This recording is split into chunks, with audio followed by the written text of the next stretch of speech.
L'Alekou, c'est sur Télé Tchad, vous le savez. Nous avons deux invités sur le plateau. Mais d'abord, nous commençons avec Hissène Barkadei Mohamed. Une fois de plus, bonjour. Bonjour. Avec vous, il sera question de parler sur l'association des jeunes volontaires pour la paix et la réconciliation nationale au Tchad. Mais tout d'abord, qui est Hissène Barkadei? Bonjour avant tout.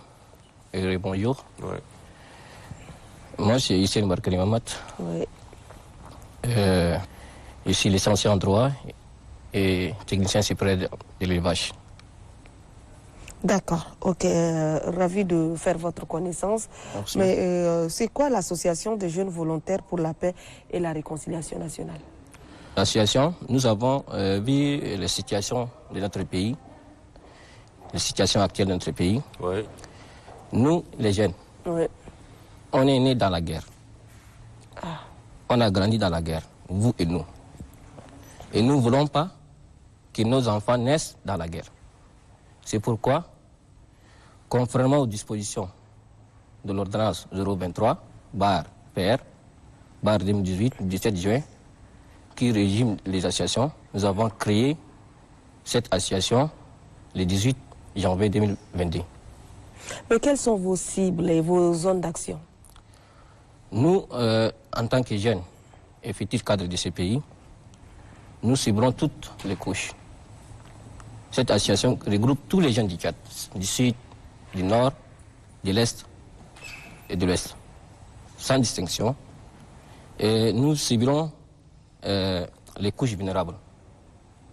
Et comme vous avez dit, nous sommes une association à but non lucratif et apolitique. Nous voulons le vivre ensemble. La paix, la réconciliation nationale, la cohabitation pacifique, la cohésion sociale. Oui. Pour cela, il faut faire la sensibilisation dans tous les coins. Toute personne est concernée pour cette sensibilisation, pour le vivre ensemble. D'accord. Alors ça se dit, telle une ritournelle, on veut la paix, la cohabitation pacifique et tout. Toujours est-il que c'est difficile pour les Tchadiens d'arriver à cette paix-là. Comment vous comptez y arriver à contribuer à la restauration de la paix et la réconciliation? Dans la vie, rien n'est impossible. C'est une question de volonté. Donc, effectivement, depuis plus de 60 ans, nous vivons dans la guerre. Et cette guerre, c'est l'ignorance qui nous tue. Il faut faire savoir à ces ignorants sur le vivre ensemble. Nous n'avons rien bénéficié sur la guerre. Donc il faut faire la sensibilisation, il faut mobiliser les jeunes, toutes les couches, sur les thèmes, la paix, la cohabitation. En faisant la sensibilisation, on peut réussir. La sensibilisation, mais quelle méthode utilisez-vous pour toucher directement les jeunes qui sont vraiment votre cible? Parce que pour qu'il y ait la paix, la couche la plus sensible, elle est la jeunesse, bien sûr. Si. Oui. La façon la plus simple, c'est faire passer le message. Il faut faire la sensibilisation en faisant des conférences débats dans des établissements publics et privés, Oui. dans des centres culturels, en faisant des activités. C'est au fur et à mesure que les gens vont comprendre que ces jeunes, ils sont là pour la paix. Et pourquoi pas nous, on ne peut pas faire cette initiative en faisant sensibiliser les autres pour qu'ils puissent revenir sur le même pied que la paix qui est recherchée par tout le monde. Oui, mais Hissène, dites-nous, est-ce que vous avez pu réconcilier certains jeunes, surtout je voudrais parler des établissements en conflit, vous avez eu vraiment échangé avec eux pour trouver un compromis? Puisque ces derniers temps, vous le savez un peu, tout est compliqué entre les jeunes des différents établissements. En ce qui concerne les établissements, par rapport aux événements de ces derniers temps, nous n'avons pas pris des mesures aller auprès de ces établissements. Mais notre association et notre objectif est le fait de sensibiliser les jeunes, ce n'est pas uniquement à N'Djamena. Nous avons des représentants dans plusieurs provinces. Nous avons aussi des jeunes qui sont là à faire la sensibilisation en dehors même du Tchad, tel qu'en Turquie, en France, en Arabie Saoudite, au Cameroun. Nous avons un groupe WhatsApp. Nous avons ouvert un groupe WhatsApp. Dans ce groupe WhatsApp, nous avons plusieurs jeunes de différentes ethnies qui sont là. Nous sommes en train d'échanger sur les thèmes sur plusieurs thèmes. La paix, la sécurité, tous les thèmes qui regroupent l'objectif de notre association. C'est une union aussi, puisque le fait de réunir plusieurs ennemis dans un même groupe, échanger et faire la connaissance, c'est aussi... c'est un plus. C'est un plus. Ça fait partie aussi de la sensibilisation. L'arme la plus efficace pour que la paix règne au pays, c'est la sensibilisation. C'est ça, tout à fait. La sensibilisation autour de l'égalité, la justice, qui passe forcément, qui sont les chemins qui mènent vers la paix. Aujourd'hui, vous êtes conscient que les jeunes Tchadiens ont un problème de différence. Nord-Sud, chrétiens, musulmans.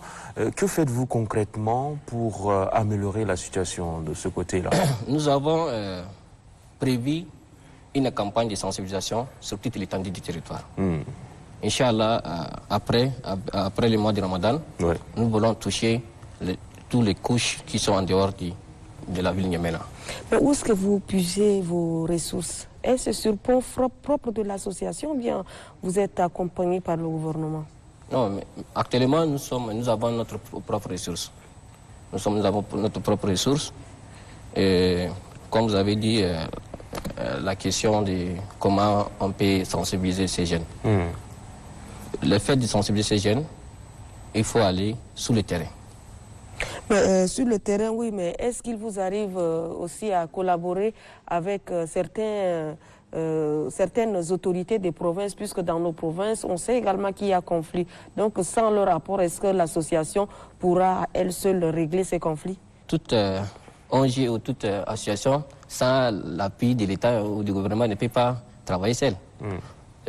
Par rapport aux événements du nord du Miski, du nord du Tchad, on a pu intervenir avec le téléphone pour régler, pour un peu abaisser certaines tensions. Alors, la paix, c'est un comportement, comme on le dit. Comment pensez-vous qu'on pourra arriver à prévenir les conflits? Parce qu'il y en a eu de trop ces derniers temps. Et il est clair qu'on n'en a plus besoin. Comment prévenir les conflits? Et tout ça, c'est en faisant la sensibilisation. Il faut aller sur le terrain, écouter les personnes touchées. Il faut les écouter. Quelles sont les doléances? Quels sont les problèmes principaux de ces conflits? On ne peut pas rester en capitale, téléphoner aux autorités locales ou bien sur place pour demander les situations, quelle est la situation de tel conflit ou bien quelle est la situation actuelle. Ce n'est pas une solution. La solution, c'est d'aller rester sur le terrain, dans le terrain, écouter les personnes et puis après ça, vous allez faire un plan comment faire sortir ces gens de ces problèmes. Votre association se dénomme l'Association des jeunes pour la paix et la réconciliation au Tchad. Pour arriver à la réconciliation, il faut passer par quoi? Comment arriver à réconcilier les Tchadiens? En faisant la paix. Il faut le pardon. Il faut la paix et le pardon. Il faut que l'autre personne doit accepter ses torts. Il doit les pardonner pour qu'il puisse rester en paix. Sans les pardons, il n'y aura pas une paix. Et d'accord. Hissène, je vois que Hissène Barkadei Mahamat est du Nord. Si en cas de conflit entre un nordiste et un sudiste, je pense que le président de l'association ne va pas prendre parti. Est-ce que vous gérez les problèmes de manière équitable? Effectivement. Comment vous faites? Est-ce que la médiation est la même? On ne peut pas aller de l'autre côté, dire X et de l'autre côté Y? Mais pourquoi, si c'est tel cas, pourquoi on a créé cette association? Donc, le problème Nord-Sud, là, il faut être équitable. Comme dans les devises de l'association, justice, paix et développement. Il faut promouvoir une justice équitable entre tous les jeunes du Tchad, sans exception. Ni du Nord, ni du Sud, ni de l'Est, ni de l'Est. Mais est-ce qu'on peut retrouver également les jeunes du Sud dans l'association? Effectivement, comme je vous ai dit, nous avons pris part lors de l'ouverture du dialogue national inclusif. Nous sommes la seule association qui a été autorisée à prendre part à l'ouverture de cette dialogue national. Félicitations alors. Et merci. Et lors de cette visite de l'ouverture, nous avons tous les jeunes de province. Sinon, comme je vous ai dit, il y a les images. Tous les jeunes du sud, du nord, toutes les provinces, ils sont là. Ils sont venus avec les blancards pour faire comprendre aux autres, voici nous, les jeunes de telle province, on se réjouit de ce dialogue pour que la paix règne dans ces pays. D'accord, merci beaucoup, hein, M. Hissène Barkadei Mahamat, pour la paix et la réconciliation. Est-ce que vous avez un message fort à l'endroit des jeunes qui nous regardent en ce moment? Oui, comme je vous ai dit dès le début, nous les jeunes, nous sommes nés dans la guerre, on a grandi dans la guerre, et nous ne voulons pas que nos enfants naissent dans la guerre. C'est pour cette raison que nous avons créé cette association. Il faut que les jeunes prennent conscience, puisque la guerre n'apporte rien et la paix n'a pas de prix. Et ensuite, il faut que certaines personnes enlèvent cette idée qui sont là. Par exemple, si les bailleurs... Les divisionnistes, comme on effectivement, comme vous avez soulevé le problème nord-sud, là, il faut qu'on mette les points, les sur les points. Ouais. Par exemple, si les ONG ou les partenaires qui viennent en dehors du Tchad viennent investir au Tchad pour le développement de notre pays, et ces jeunes, ces mêmes cadres qui sont là au Tchad, des Tchadiens, il les fait savoir, bon, quel est votre projet, quelles sont vos cibles. Ouais. Lui, il voit les cibles, il peut aider ces zones en fonction des besoins. Ouais. Il prend le nord, mais ces mêmes Tchadiens qui sont à côté, qui collaborent avec ces jeunes, ces étrangers, ils disent non, ne partez pas vers le nord. Puisqu'au nord, il y a les mines, il y a l'insécurité, il y a les coupés de route. Ils tournent ces projets pour d'autres provinces. On a été victimes. Nous, les jeunes, on a été victimes. Parce que lors d'une assemblée, les gens ont soulevé ça. Pourquoi nos autorités, ils sont là de continuer le projet?